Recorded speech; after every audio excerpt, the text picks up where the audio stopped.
my name is Marianne, like Dee said. I'm from Trumbull, and I homeschool my twin boys. They're both 9, obviously, because they're twins. And they're a handful. And one of the things that I'm going to go over with you is all of the different methods that you have to choose from. That can be daunting, especially for those who are here who are thinking of homeschooling. When you go online and you start looking at this, there's a lot of weeds to get through. So hopefully this will kind of give you a little bit of a foundation to start off with. So one of the things that we do when we seek these out is we have to realize that maybe we should learn how our child learns and how we learn. So one of the things that we can do is try to find out exactly how our kids process information and how we ourselves process information, because not all of us are going to process anything the same. So in my research, I found that developmental psychologist and author Dr. Howard Gardner wrote a book, Frames of Mind, Theory of Multiple Intelligence. He's quoted as saying, "It is not how smart you are that matters. What really counts is how you are smart." So in doing that, when we find that out, we can personalize our children's curriculum, unit studies, black books, subjects, and activities to enable them to have a learning dynamic as unique as the very fingerprints that they have on the tips of their finger. And when you do, no two homeschooling families are going to look the same. Your homeschooling situation cannot be replicated by another household. It is yours and yours alone. So moving on from there, we'll do a quick overview of how kids will process information. Auditory learners, visual learners, kinesthetic learners, and reading and writing learners are the 4 common ones that you will see. Auditory learners are the children that retain concepts when they hear them. They like read aloud stories, audiobooks. They like when you sit down at bedtime and you read a book, they may ask you to read the same book over and over again. They will read aloud to themselves because that's how they process the information. So even if they're reading to themselves, they're still taking all that information in. They may notice the sound effects of a movie versus other things in the movie. They're the ones making the sound effects. One of the things that they're really good at is listening to you give them directions out loud versus reading them. These are the ones that ask you over and over again of what to do. Then you have your visual learners. They learn by reading books, maps, diagrams. They notice more visual details. They'll draw to retain any kind of information you give them. They may even draw what they want to remember about the meaning of words. They may make it into a picture.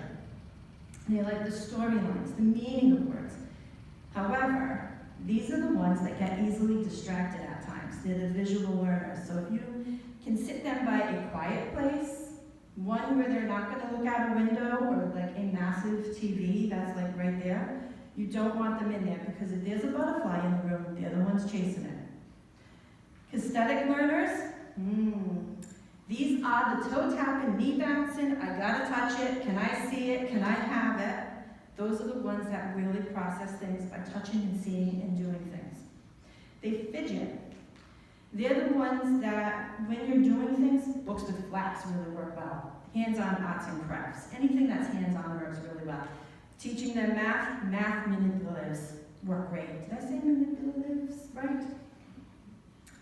Those work great. And with language arts, these kind of kids, if you can get like the words that are magnets and have them put them down versus writing down, that really helps them process that information. And lastly, we have the reading and writing learners.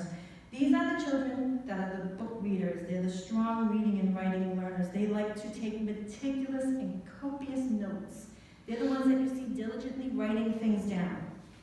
They like clear, presented, written down goals. A list, little box they can check off, or you could do things like a Post-it note on a wall, and they take the Post-it note down when they're done with their work. So now we know. We have 4 common areas that how they're gonna process information. Now, we as parents and facilitators, we gotta figure out how to put this into a method that's gonna work for us. So, when we look at the different homeschooling methods, we have to figure out, does this match my child so that my child can be met where they are at versus the child having to come to meet something that may or may not fit. You have classical homeschooling. This has the trivium that you hear about. It's 3 stages. You have a grammar stage. This is the foundation. This is where they're memorizing things. They're putting everything down for them to utilize later. Then you have the logic stage. This begins around grade 5. Excuse me. This is when they start to ask why about things. This is when they start to have to reach viable conclusions of the foundation they've already laid. And then the rhetoric stage finishes all this up by communication skills, public speaking, writing essays, having a point and backing it up. Charlotte Mason would be next. I'm sure everyone's heard something about Charlotte Mason in this room. She's pretty much the famous one. She was a British educator, and she was in the late 1800s to 1900s. And her approach was different. She respected the child as an individual person, giving them a broad range of an education. She utilized narration, where the child repeats things, transcription, where the child started to write things down, but using literature versus textbooks. Nature study, she liked to have the kids outside doing science with being out in nature, going to museums. And living books versus textbooks, where the children read books that an author wrote about with great passion that they could learn about. There's those 2. Now you go on to Waldorf. Waldorf is a holistic mind and body spirit style, generally grouped in 3 phases that last about 7 years each. If you are looking for screen-free, low-tech, this might work for you, as this approach has little to no electronic media in it. 0 through 7 is a wild play phase. They learn through creative play, making art, doing things like that, imagination, unstructured play. 7 through 14 is a feeling phase. It's an introduction to academic study through stories. They're based on trial and triumph. They start a foreign language, and imagination and emotional learning to help build a community, so they learn compassion and empathy at the same time. 14 through 21 is the critical thinking phase of analysis, philosophy, and argument. 14 through 21, they learn to argue. I don't think a 14-year-old needs to learn to argue. This is done through literature, discussion, proving theorems, critical thinking, challenging math concepts. Next, we move on to the Montessori style of homeschooling.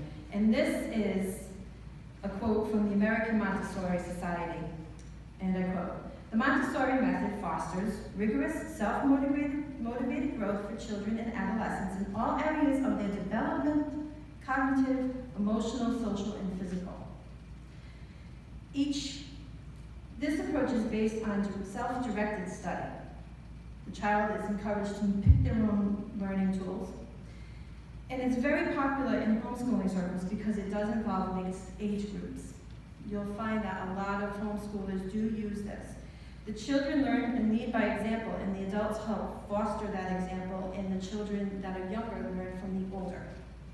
Children work together in different age settings, 0 through 6, 3 to 6, 6 to 9, 9 to 12, 12 to 14. They're allowed to set their goals, and they learn through exploration. Dr. Peter Gray writes an article in Special Value of Children's Age Mixed Play in 2011 in Psychology Today on the benefits of how mixed age interaction teaches younger children. Younger children, this is the quote, "Younger children not only acquire physical skills and knowledge about appropriate practices in their culture through such play with older children, but they also gain social skills." Next is the eclectic homeschool style. This should not be mistaken for unschooling or relaxed. Eclectic is when a family decides, I like Charlotte Mason and I like Waldorf, but it's not a complete fit. So I'm going to pick from this, I'm going to pick from that, and I'm going to create something. It sees the benefits of all of the different methods and tries to put them together to work to fit their child's needs. It gives them flexibility of time. It gives them things that they can schedule around the child, because when you homeschool, you are never in the confines of Monday through Friday, 8 to 3. You don't have to follow a school schedule. You can go year round, you can do it when you need to. If you have a kid that sleeps late, Let him sleep late, he learns better at night, teach him at night. Budget control, when you do eclectic, you have more of a budget control. You can utilize things, libraries, other sources, online sources, things like that, and you can control what you spend. And branching out, as we call it at home, this is when we go and we try something. I want to try drama. Okay. I can't stand drama. Okay. I want to try to go and do a dissection. Okay. I love dissections. Okay. We'll keep doing it. Things like that. That gives you that opportunity. So we must trust to learn to trust the kids in what they need to do and how they will learn. That's one of the biggest things that we as parents and adults have to let go of. Unschooling is the last method I'm going to touch base on because I have very short time left, as Sophia has told me. Unschooling is the most misrepresented, misunderstood method that people take. A lot of people see unschooling as the child's left on his own and he doesn't do anything or she doesn't do anything and the mom or the dad's not there. That is the furthest thing from the truth. The parent with unschooling is helping facilitate the child's learning through the child's requests and interests. And there's not a time in their life that they're not learning. The parent has to make the arrangements for the interests. They get them to the STEM classes, the cooking classes, all of the things that they want to try. The child is allowed to mix with adults in mixed age groups, having conversations with people, because the only thing that matters is in the end, they learn something from another person's experience. They travel, they go to the knowledge. With unschooling, history can go to Gettysburg, science can lead to NASA, geography can lead to a cross-country trip, earth sciences to the Grand Canyon. They touch, they see. Many see unschooling as no schooling, and that's not the way it is. The numbers of households who are opting to take a different tack in education in America are steadily on the rise. According to the Federal Census Bureau, in 2012, 1.5 million households opted to homeschool for varying reasons. In an interview with RedefineSchool.com in December of 2012, Peter Gray stated, "Self-direction education is simply a continuation of what all kids do before they start school. What if we allowed them to just continue learning that way? That's what self-directed learning is." Those are the most common forms of homeschooling. When you go online, you will see a plethora of methods that people will choose. Every time I go online, I've been homeschooling a while, I'm amazed at how many there are. If you start with a foundation like this, then you'll be able to veer off once you have your own goal set. And that's me. I look forward to any questions that you may have, and I'll be happy to answer any questions that you have on methodology. You have a good night. Thank you for coming.